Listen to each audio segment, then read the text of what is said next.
Assalamualaikum warahmatullahi wabarakatuh.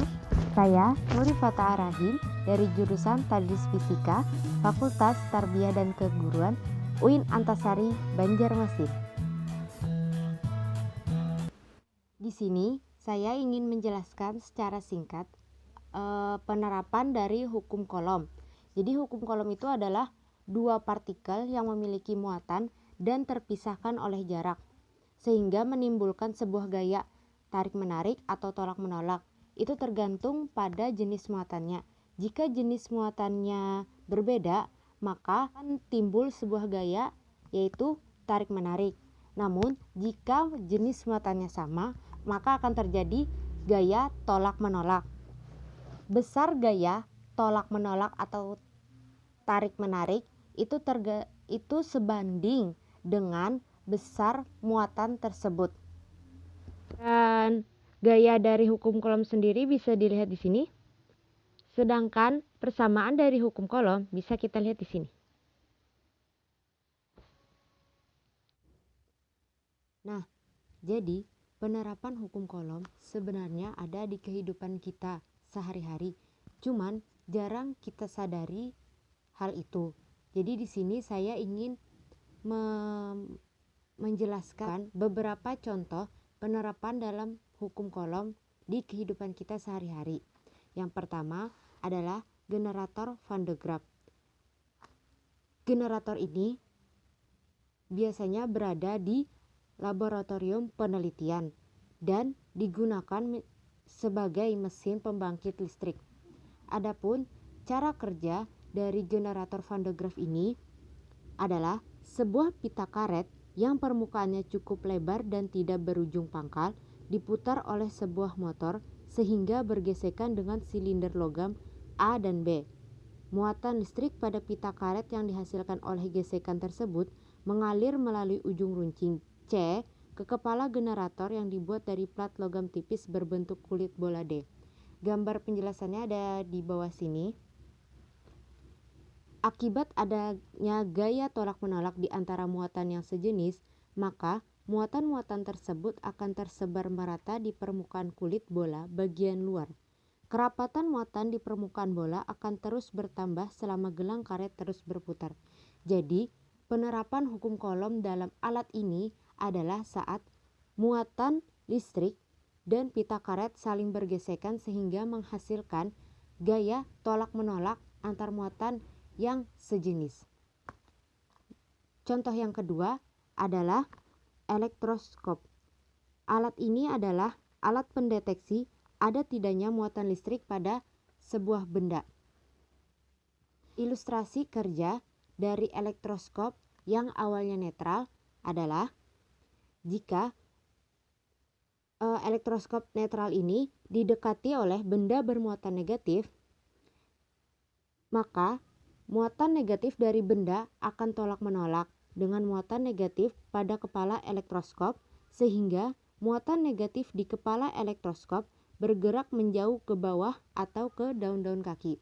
Penjelasan gambarnya ada di bawah sini, sedangkan gambar elektroskop ada di atas sini. Jadi jadi penerapan hukum Coulombnya itu ada saat muatan negatif mendekati elektroskop yang juga memiliki muatan negatif, maka muatan negatif yang ada pada di elektroskop ini akan turun ke kaki-kaki elektroskop. Kakinya seperti ini kan gambar. Nah, jika semakin besar muatan yang dimiliki oleh kaki tersebut karena sejenis muatannya, maka akan saling tolak-menolak. Jadi akan membuat sebuah jarak yang akan semakin jauh jika muatan yang ada di kaki-kaki elektroskop ini besar.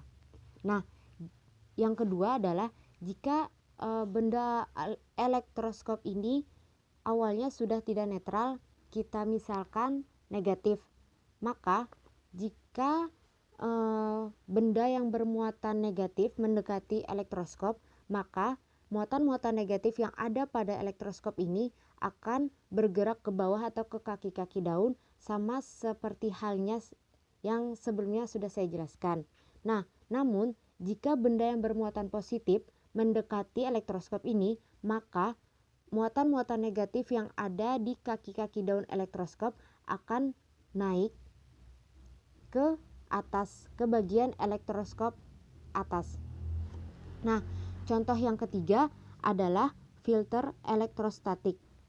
Alat ini banyak digunakan dalam industri untuk menyaring partikel-partikel gas yang sudah tidak digunakan melalui cerobong asap. Jadi, penerapan hukum Coulomb dalam alat ini adalah saat partikel-partikel gas memasuki tabung di dalam filter elektrostatik ini, jika partikel-partikel gas memiliki muatan yang berbeda dengan dinding-dinding tabung, maka partikel tersebut akan menempel pada dinding. Namun, jika muatannya sama, maka partikel-partikel gas tersebut akan melewati dinding-dinding tabung tanpa menempel pada dinding-dinding tabung. Nah, contoh yang keempat adalah penggaris. Alat ini adalah yang sering kita temui di sekolah, di kantor, maupun di rumah. Penggaris biasanya dibuat dari besi, aluminium, maupun plastik. Nah, jika penggaris digosokkan dengan kain sutra, maka akan menghasilkan muatan listrik. Dan jika penggaris yang bermuatan listrik didekatkan dengan potongan-potongan kecil kertas, maka potongan-potongan kertas tersebut akan menempel pada penggaris. Nah, hal ini pada intinya bisa kita ketahui kalau penggaris dan potongan-potongan kertas ini memiliki muatan yang berbeda. Jadi mereka akan saling tarik-menarik karena muatan mereka berbeda. Nah, itu tadi penjelasan singkat saya mengenai hukum Coulomb dan penerapannya dalam kehidupan kita sehari-hari. Terima kasih telah menonton video ini. Wassalamualaikum warahmatullahi wabarakatuh.